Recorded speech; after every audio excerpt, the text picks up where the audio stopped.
Okay, so we're going to talk about forms of energy. You have opened up your slides to slide 12 and your guided notes to page 2.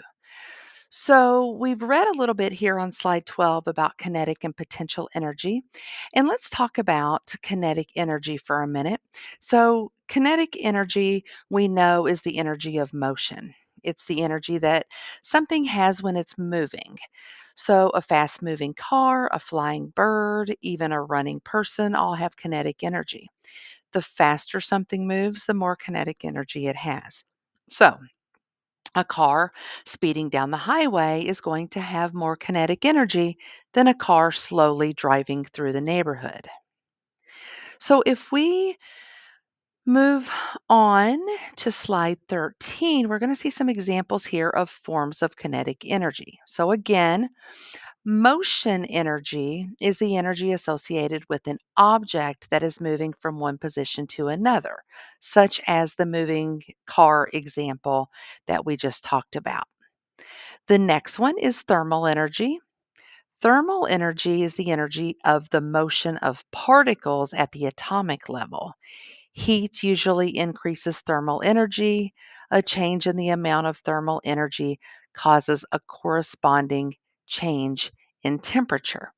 Now, if you imagine a pot of boiling water, the water looks bubbly and hot, right?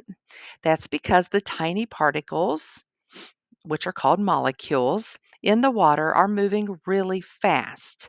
They're bouncing around and bumping into each other. This movement is what gives the water its heat. So, thermal energy is just a fancy way of saying the energy of moving particles. So, when something feels hot, it means its particles are moving fast. When something feels cold, its particles are moving slowly. So, when you heat something up, like putting a pot on the stove, you're giving its particles more energy to move faster. That's why the water in the pot starts to boil. So, remember, thermal energy is all about how fast the tiny particles in something are moving. The faster they move, the hotter it feels. Okay, thermal energy. Let's move on to electric energy. Electric energy is the energy associated with electric current. So, electric energy is generated by moving electric charges.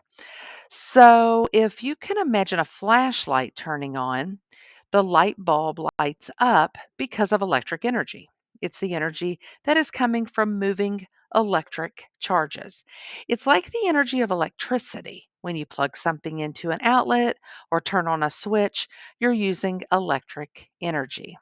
So inside wires, you have these tiny little particles called electrons that are moving. These moving electrons create the electric energy. It's like a tiny current flowing through the wire. So remember, electric energy is the energy of moving electric charges. It's what makes our lights turn on and makes our appliances work.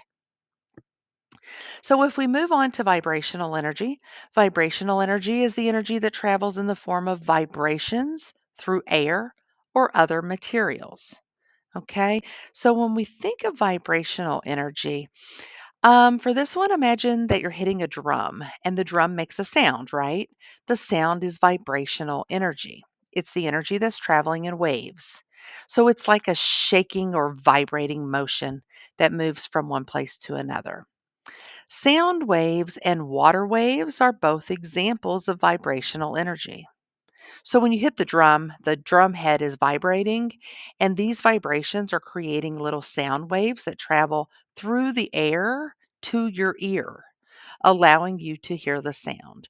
So remember that vibrational energy is the energy of shaking or vibrating things. It's what makes us hear sounds and see water waves. Okay, so let's move on to radiant energy. Radiant energy is energy that is transferred by electromagnetic waves. Radiant energy can travel through space and reach any place in the universe. So imagine the sun shining on your face. That warmth that you feel is radiant energy. It's the energy that travels in waves through space. It's like a type of energy that can move across vast distances. Light, heat, and radio waves are all example of radiant energy. So the sun emits radiant energy, which travels millions of miles to reach Earth.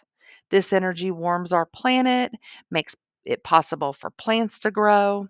So just think about radiant energy being the energy that travels in waves through space. It's the energy that comes from the sun. It helps us see, it helps us feel warm and communicate over long distances. Okay, so the next one, oh, that's all of them for those. So why are all those examples of kinetic energy? Well, like we mentioned, all of these are kinetic energy because they involve motion. We're dealing with the energy of moving particles or objects. So let's move on now to potential energy. So if you'll advance to slide 14, it's going to talk a little bit about potential energy here on the slide. So imagine a rock sitting on a cliff. It's not moving, but it has the potential to move if it falls. This is potential energy. It's that stored energy that an object has due to whatever its position or condition is. It's like hidden energy that's waiting to be released. So if we move on to slide 15, we'll see some examples. So the first one here is gravitational potential energy. Gravitational potential energy is the energy an object has because of its position in Earth's gravitational force field. So when we think about gravitational potential energy, imagine that rock sitting on that cliff. It's not moving, but it has the potential to move if it falls. That's gravitational potential energy. It's that stored energy due to its position in a gravitational field. It's like that hidden energy that's waiting to be released inside that rock. The higher the object, the more gravitational potential energy it has. So a rock sitting at the top of a tall mountain is going to have more gravitational potential energy than a rock sitting at the bottom of a hill. And when the object falls, its gravitational potential energy is converted into what? Kinetic energy, because it's the energy of motion. So as the rock rolls down the hill, it gains speed and kinetic energy. So think of it like a spring, even. So when you stretch out a spring, it has potential energy stored in it. If you let it go, the spring snaps back, releasing its potential energy as kinetic energy. So just remember gravitational potential energy is the energy an object has due to its position in a gravitational field. It's like that stored energy waiting to be released. Okay, our next one is elastic potential energy. Elastic potential energy, if you imagine a rubber band, when you stretch it, it feels tight. That tightness is stored energy ready to be released. Okay, that stored energy is what we call elastic potential energy. So other examples are like a bungee cord or springs. The energy is stored in the position of the molecules within those materials.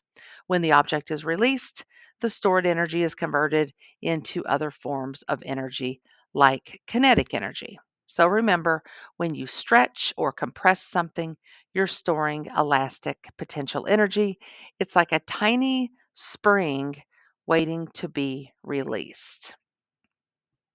Okay. Let's move on to the next one. We have chemical potential energy. There are two kinds of chemical potential energy. Um, but let's just think about um, the first one, stored in the relative position of atoms within molecules. So think of atoms as building blocks. The way they're arranged in a molecule determines the amount of energy stored. Examples: food, fuels, explosives, all have this type of chemical potential energy. When these substances react, The bonds between the atoms are broken or rearranged, which releases the stored energy. The second type, stored when matter changes state. So imagine ice melting into water. This phase change requires energy.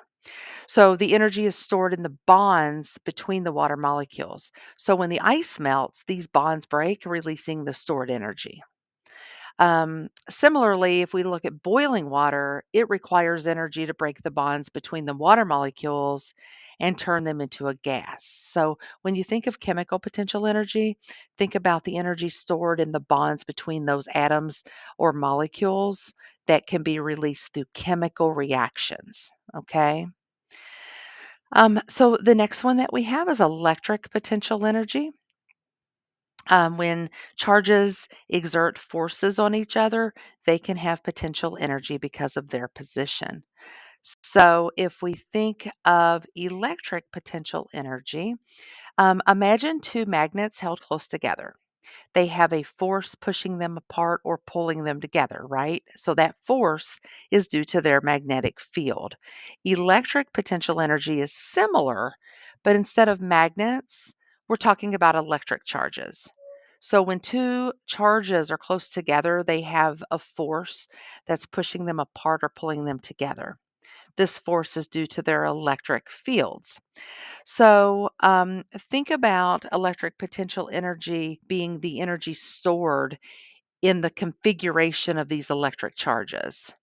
So, this one is a little bit harder to think about, but it's similar to the rubber band, the stretched rubber band, or the rock sitting on the cliff. Um, Storm clouds and batteries are examples of objects that store electric potential energy. When the charges are allowed to move, the stored energy is released as an electric current in the storm cloud or the battery. So the next time you see a lightning storm or you use a battery, remember that they are storing a lot of electric potential energy. Okay. The next one is magnetic potential energy. Depends on a magnetic material's position with respect to a magnetic force field. So if we think about magnetic potential energy, imagine two magnets that are held close together. They have a force pushing them apart or pulling them together, like we said, but this force is due to their magnetic fields. So, magnetic potential energy is the energy stored in the configuration of magnetic materials, not electric materials like the last one, but magnetic materials within a magnetic field. Um, so when we think about this, if you think about like a metal fillings or magnets placed in a magnetic field, they're going to have that magnetic potential energy. When the magnetic materials are allowed to move, the stored energy is released as kinetic energy or magnetic force. So next time you see like metal fillings being attracted to a magnet, you can think about magnetic potential energy. And the last one is nuclear potential energy.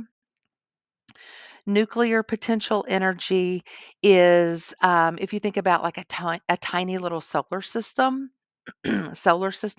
inside of an atom. The nucleus is the sun, the electrons are the planets, and just like the planets are held in orbit by the sun's gravity, the subatomic particles in the nucleus are held together by a powerful force called the strong nuclear force. So, nuclear potential energy is that energy that is stored in the configuration of these subatomic particles within that nucleus of that atom. It's like the potential energy of a stretched rubber band. Same thing, it's just stored. Okay. So, if you think about nuclear power plants. They harness that energy through a process called nuclear fission, where the nucleus of an atom is split, and that releases a huge amount of energy. It's a massive amount of energy, much larger than any other form of potential energy. And then you have something called nuclear fusion, which is another process that can release nuclear potential energy, but it's much more difficult to achieve on Earth. So the next time you hear about nuclear power or atomic bombs, remember that they are tapping in to the immense potential energy stored within the nucleus of a tiny atom. Okay, so that is all of those. So, Why are all of these examples of potential energy? Because they represent stored energy that can be released under the right conditions. So, in all of these cases, the energy is stored due to the position or the configuration of the objects or particles involved.